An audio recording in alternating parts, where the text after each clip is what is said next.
Good morning, everybody. Welcome to the Cassandra conference, which has been organized by Eurecat with the support of many organizations and entities from around the world. When I was talking a couple of months back to Noam Chomsky, he told me about Cassandra and its purpose to discuss the effects of climate change in the Mediterranean, and above all, its effects on migration, conflict, and gender equality in the Mediterranean, that the possible reactions by the privileged and powerful could range from mass slaughter to humane integration. That's our choice as a society. He said that speculation is idle and what is needed is hard work to civilize our societies in general. So we hope that the Cassandra conference can lead to hard work in order to be able to civilize our region of the Mediterranean with regards to the effect of climate change. It's my pleasure, first of all, to introduce Mr. XAVIER TORRA, who is the president of Eurecat. XAVIER. Hello, good morning. Good morning, everyone, and welcome to the Cassandra conference. Many of the social-political consequences of the climate change that are becoming so evident in the Mediterranean region are being totally ignored, or worse still, misrepresented. But like migration, the escapable obligation to move from one place to another will become in this century a luxury, an option available only to a privileged few. Nations and regions in conflict will identify environmental factors such as water, energy, and food, not only as possible targets to weaken adversary, but also weapons which to coerce the perceived enemy. And while women around the world are still struggling to overcome blatant social and economic discrimination, climate change may further weaken them when they is really required for this one to take a leading role in the mitigating and adapting society to the effects of this man-made catastrophe. As was clearly demonstrated during the COP26, climate change is the most important challenge facing the humanity in the 21st century. So it is a society as a whole to must come together if we are to have a realistic hope of avoiding the destruction of the world in which our descendants will have to survive. In this sense, the Cassandra conference will be a pioneering experience in which, for the first time, a technological center, in this case Eurecat, has accepted its social political responsibility to not only participate in a permanent dialogue with the counterparts from the public sector, the worlds of industry, businesses, and culture, and of course citizens, but furthermore to initiate and lead the dialogue. Supported by many organizations such as Unesco, the United Nations Environment Programme, the Union of the Mediterranean, the government of Catalonia, whose representatives I am elected to share this introduction with, together with numerous entities such as the World Bank and the Council of African Ministers of Water. To the organization of the Cassandra conference, Eurecat welcomes you to the first comprehensive public examination of how environmental change in the Mediterranean will exacerbate problems related to migration, how conflicts may result from ecological crisis, and how women, instead of being encouraged to take their rightful place as leaders of the society, are being held back even more. The Cassandra conference seeks to break with the tradition, and we have promoted the speakers you will hear during the next 3 days, representing supranational administration, states, universities, and top-level social entities with real practical experience in the most critical points of the region, from using any type of previously prepared presentation without written speeches. The speaker from the 10 sessions will now speak from the heart. What I believe will become clear during this conference and need to involve all sectors of society in the creation and implementation of practical solutions to mitigate and adapt to the potential effects of the climate change. Science, technology, and innovation are crucial elements, and Cassandra will demonstrate that scientists are capable of dialogue and understanding with their socio-political counterparts. Their work should help the most vulnerable people. Cassandra does not seek to simply be an exposition of good intentions. I hope it becomes the catalyst for concrete actions, and that at the same time entities are participating in this event will translate their conclusions into a series of recommendations that will be published shortly. I hope and trust you find Cassandra both interesting, constructive, and worthwhile. Welcome, and thank you very much for attending the Cassandra conference. Thank you very much indeed, Javier. And once again, thank you very much for being able to be here in the introduction of this conference.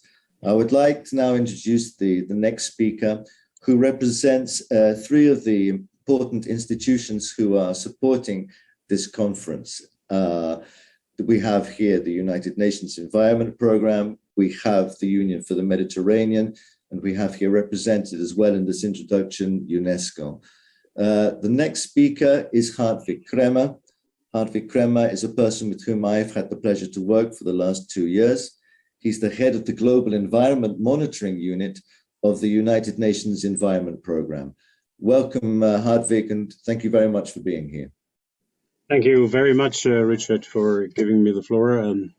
Dear panel members, ladies and gentlemen, I must say it's a privilege to be here and provide you with some opening remarks from the United Nations Environment Programme, which for the next 5 years of its implementation has identified climate change and climate action in particular among the 3 main priorities of its program of work.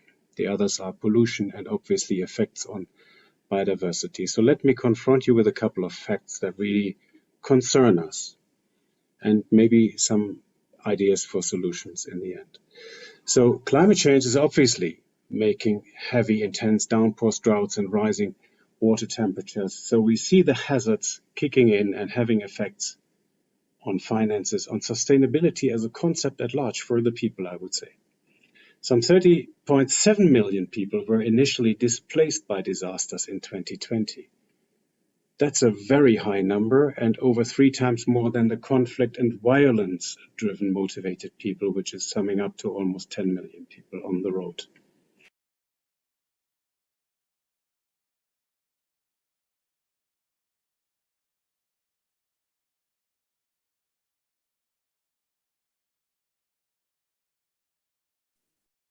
We appear to have lost temporarily. So migration and refugee flows are increasingly explained in terms of insufficient water supply and perpetuated by climate change. So further, the influx of migrants witnessed regionally, for example, in the Middle East, where water resources are already under severe strain, is leading to migration and it becomes ever more politicized.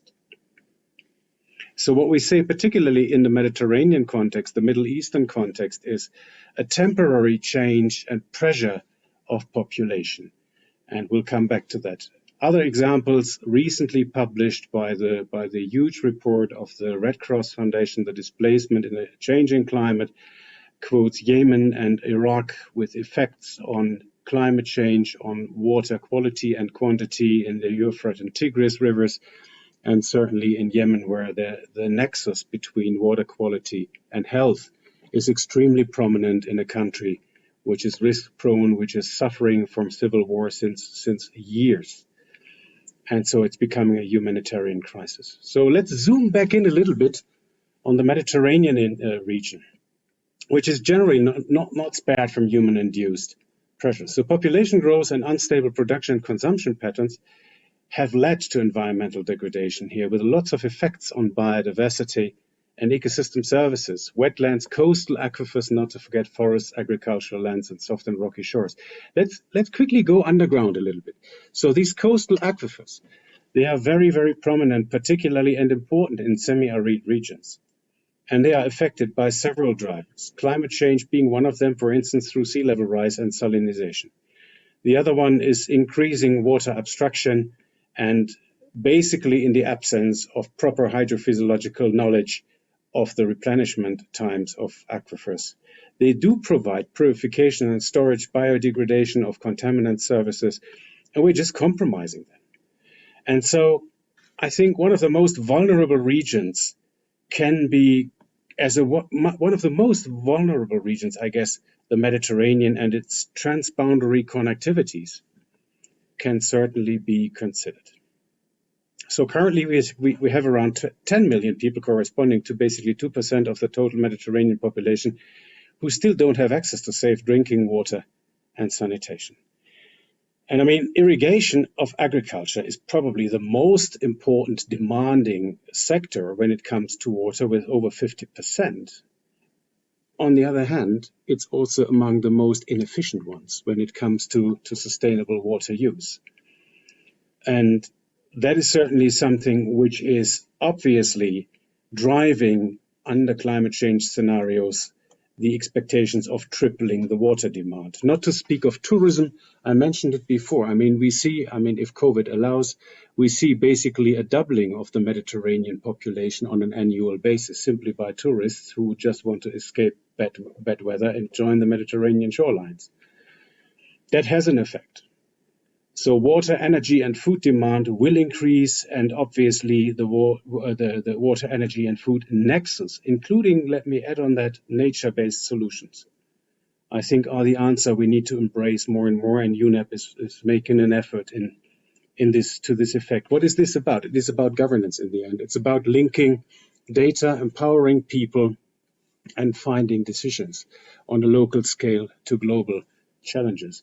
Well, that's why we are having the pleasure of convening the World Water Quality Alliance, and I must admit, since 2019, when it was launched in ISPRA at the JRC of the European Commission, it really has built up a 50+ members kind of community. All of the community members that were mentioned by Javier in the beginning are members of it, are addressing water quality and its implications for water quantity, climate drivers, and technology innovation. That's data-driven with the Global Environment Monitoring System that UNEP is running under the United Nations Environment Assembly mandate. But it's also looking into what we get from the Sustainable Development Goals 632, the one on ambient water quality and the one on water-related ecosystems. At the end of the day, the key question is, how big is a piece of string? So what are we going to do with these data? And that's where the social engagement comes into play. And let me just move back to a convention, not the Barcelona Convention, the Climate Convention, which has just had its COP in Glasgow. And it has a technology mechanism. And I had the pleasure to work for the Climate Technology Center and Network in the past couple of years. Technology, I think, and science technology innovation, we need to embrace in a broader context. I think it's not just the latest machine, the latest mathematical model, the latest application of artificial intelligence, which is a means but not the solution of all. And so is digital transformation.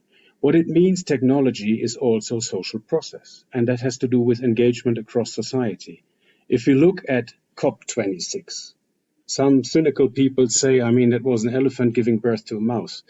But in the Mediterranean context, we could probably see, if we don't want to be a whale giving birth to a herring, I would suggest that we really embrace the idea of social engagement more strongly, and we see how powerful non-state actors can be.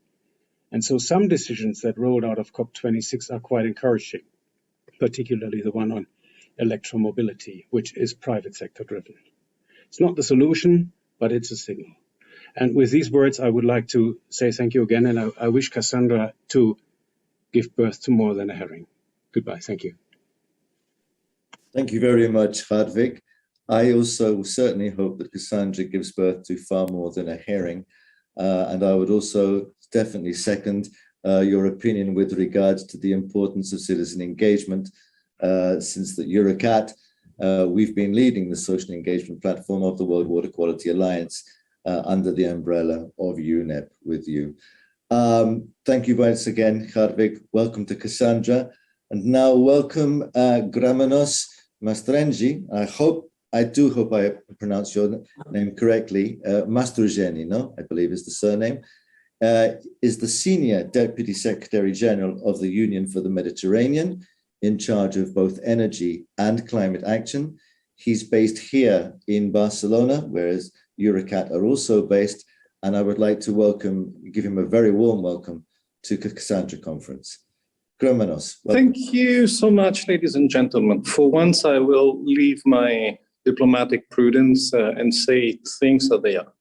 Climate change over the Mediterranean is a geopolitical ticking bomb.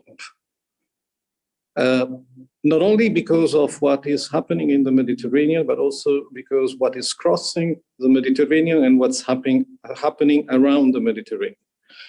The Mediterranean is the point of convergence of three continents with all their economic and geostrategic interests. More than 22% of international commerce passes through the Mediterranean. So what I'm going to say is not of regional concern, it is of global concern. First, before talking of the Mediterranean itself, we need to be aware of the fact that it is the point of convergence of two very important crises. One for the future, the greatest geostrategic nightmare linked with climate change, which is the thawing of Himalayan glaciers. It could move up to 100 million people, because without glaciers in the Himalaya and the monzonic climate, they will have to manage an unmanageable alternance of drought and floods.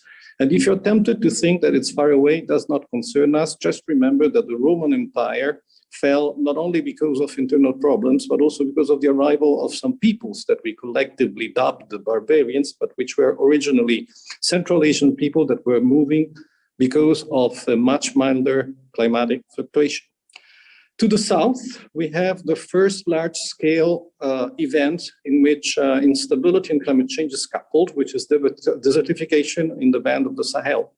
If you see where it's deployed, it overlaps perfectly the area of concentration of hunger, conflicts, illegal trafficking, terrorist dynamics, and origins of African migration. So we are surrounded by these two very big pressures, and we still have our own problems. You must be sick of hearing that the Mediterranean is the second fastest warming area in the world, 20% faster than global average, and that the waters of the Mediterranean are the fastest warming. These measurements come with a series of punctual impact predictions, which are quite disquieting. It would take me hours to describe them all, but let me just quote 250 million people in water scarcity in a relatively short time, or, as just mentioned, very quick sea level rise, up to 1 meter before the end of the century, but even 20 centimeters in 15, 20 years. 20 centimeters, if you visualize them, they do not scare anyone. But it's because maybe they think about fragile coastal cities like Venice, but 20 centimeters are able to salinize the coastlands, where most of agriculture is concentrated, with a specific soft spot given by the delta of the Nile. 20 centimeters would salinize the delta of the Nile, jeopardizing the subsistence of a nation that has more than 100 million people. But even if I kept on describing all these impacts, we would not catch the real point. The real point is that climate change is totally modifying the balances of interest upon which our whole region is built. It is not by chance if the agricultural revolution started around the Mediterranean. It's because this large mass of water, which is not oceanic, acted as a stabilizer of climate. Beyond making it milder, it made it predictable, and it was in predictability that you could start conceiving, planning the use of your territories. And this function has been performed during thousands and thousands of years, and it has first defined the identity of Europe. If you look at Europe on the map, it should not exist. We're just a tip of Asia. We are a continent with our own driver's identity because of this very special, favorable climate, which is interconnected with the speciality of the southern shore of the Mediterranean, which is Africa, but it's not Africa. It's different. We belong to the same identity. Now, this function is being overturned. A hotter Mediterranean, instead of acting as a stabilizer, releasing energy in the atmosphere, acts as an engine of randomization of the behavior of ecosystem services. It means that societies, starting with the most fragile ones, but all others are also concerned, will not be able to organize their production because we don't know anymore when nature will provide a certain ecosystem service. Not only, climate shift is breaking Europe in two. And this means that the reason of unity and identity is not there anymore. African anticyclones are breaking Europe in two. It means that converging interests are becoming diverging interests. It seems so abstract, but let me just give you an example. Up north, they're warming even faster. It comes with a lot of problems, but also with some little advantages. One of them is the opening of some navigation routes, which were mythical, the Northeast Passage and the Northwest Passage. So we're all happy for northern friends who can benefit of something with all the troubles. But if these routes become operational, it means that the Suez Canal isn't worth anything anymore. That our shipping ports will come back to be fishing ports and things like that. This is just a hint of how it acts. Is it a tragedy? No, if we become aware of what's happening. If we become aware of what's happening, and this is the strategy of the Union for the Mediterranean and the one embodied in 3 recent ministerial declarations that we managed to reach this year on blue economy, on energy, and on climate and environment, we can only come to a conclusion.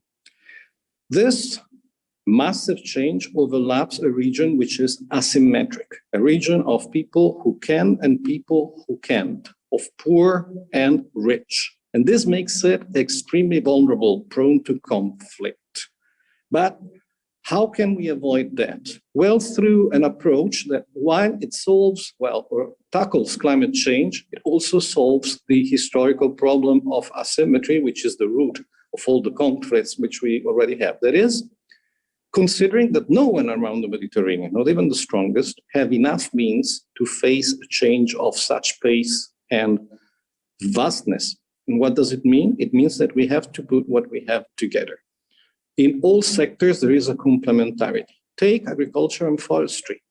The crops which are viable now on the southern shore of the Mediterranean are the ones that can save our economies in a few years on the northern shore of the Mediterranean. We need each other. The European Union has an ambitious goal of decarbonizing by 2050. Well, at the Commission, they are aware that it's technically impossible without relying on the solar potential of the South. And in turn, the solar potential of the South to develop needs the perspective of the markets of the North. But even when we talk about more intangible but absolutely determinant aspects, knowledge, we propose to go a little bit beyond technology transfer. And we are starting to set up a technology clearinghouse. What is technology? Is it only computers? Technology is knowledge.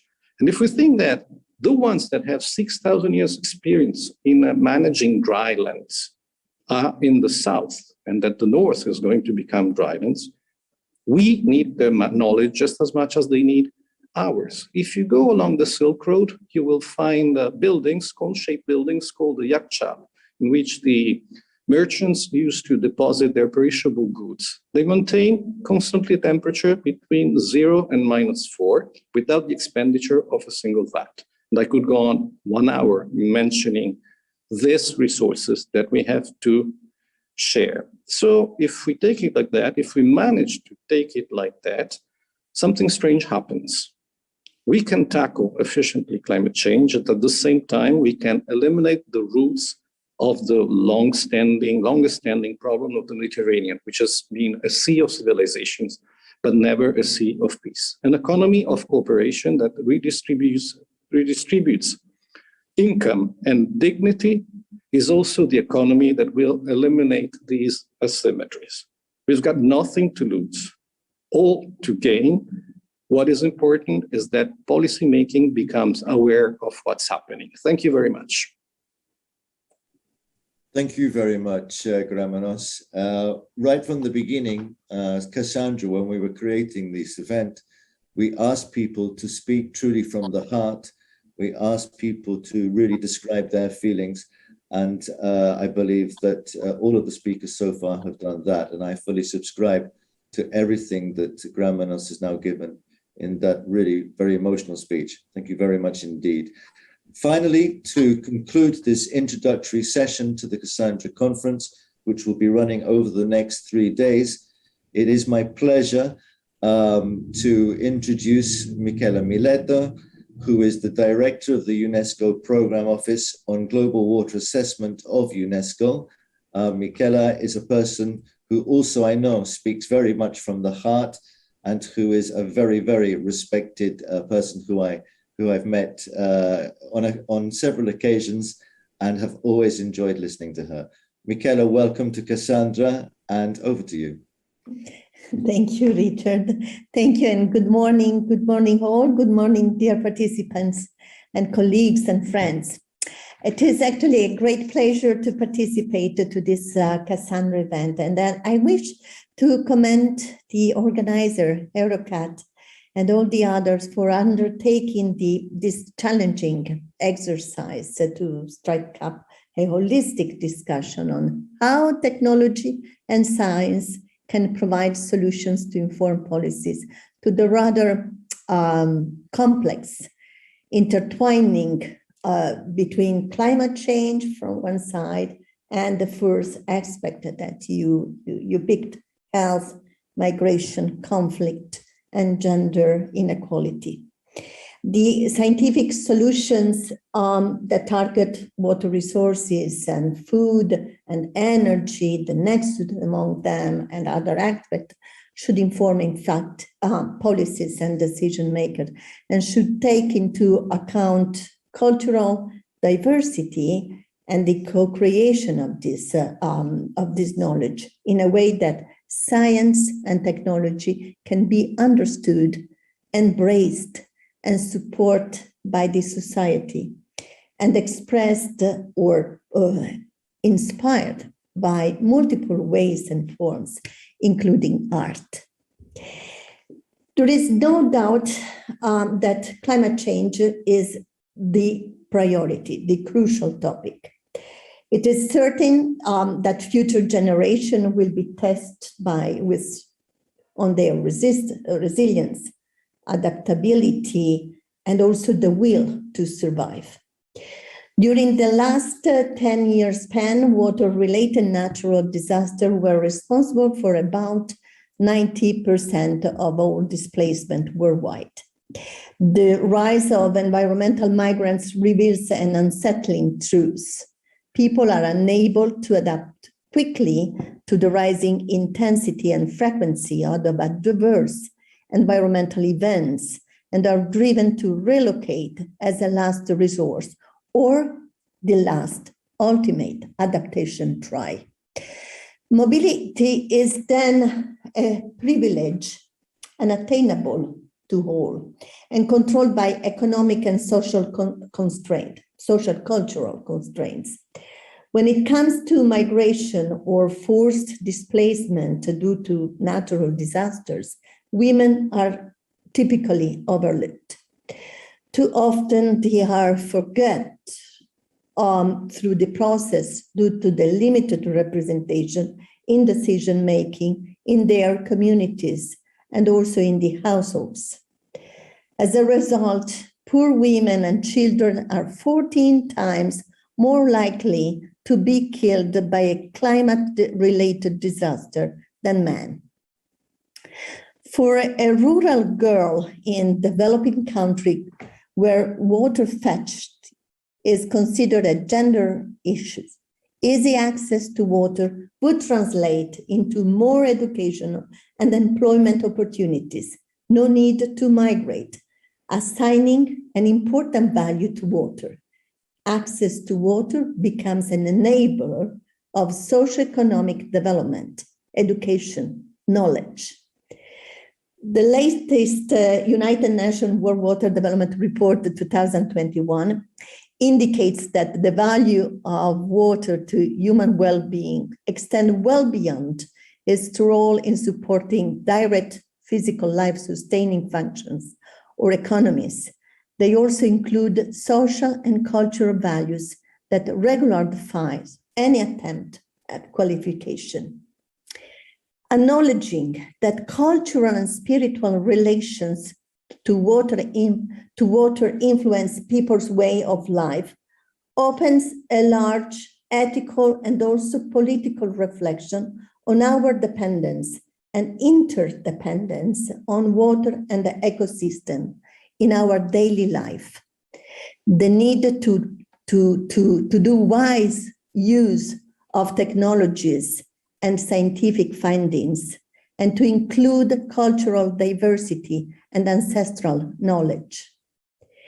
It then highlights the societal role of science and of the scientific community, as XAVIER TORRA, president of Eurecat, put it very well before, to help guide policymakers by providing evidence-based delivers benefit to all members of society.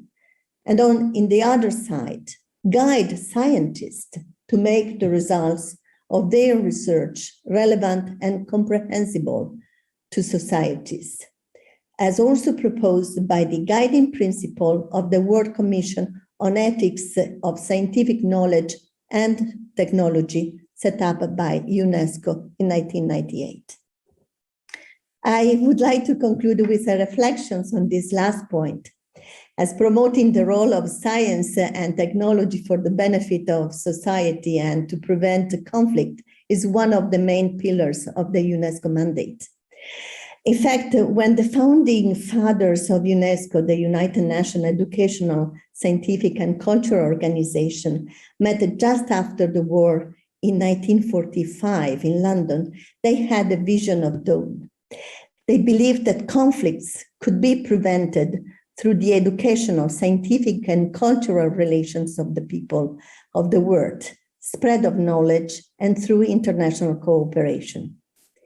Since wars begin in the minds of men and women, they wrote in the UNESCO Constitution, it is in the minds of men and women that the defenses of peace must be constructed.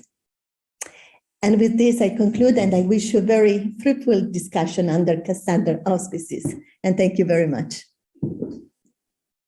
Thank you very much, Michela. Thank you very much, GRAMMENOS. Thank you very much, HARTWIG, and thank you very much, XAVIER, for those very important words that all of you have spoken. Cassandra has been created to bring together what we call in political terms the quintuple helix, to bring together the scientist and the technologist, together with the politician, together with the business people, together with the citizen, and together with culture. That is the only way that I believe that we can face the social, political, and economic consequences of climate change in the Mediterranean. I think that your words have been very important. There have been already some very important points made here. And now for this first day, we're going to be looking in more detail at the challenges which face the Mediterranean region over the next 2 decades. We'll be listening to experts on climate change itself, on the effects of climate change on migration in the Mediterranean, on the effects of climate change and on conflict, and the effects of climate change, as Michela so lucidly discussed just now, on gender equality. And I think that just the fact that women and small children are 14 times more likely to die as a result of climate change is in itself an indictment and a reason why this conference is already going to be worthwhile. The fact that, as HARTWIG pointed out, 250 million people potentially are facing water scarcity in the next 2 decades in the Mediterranean is another reason why this conference is so important. So I wish you a good conference to all of the speakers. I want to thank again the people who have been here today now to introduce this, and I pass you over the audience to the first panel of the day. Thank you very much, and please enjoy Cassandra, but above all, please listen to Cassandra and please act on Cassandra. Thank you very much.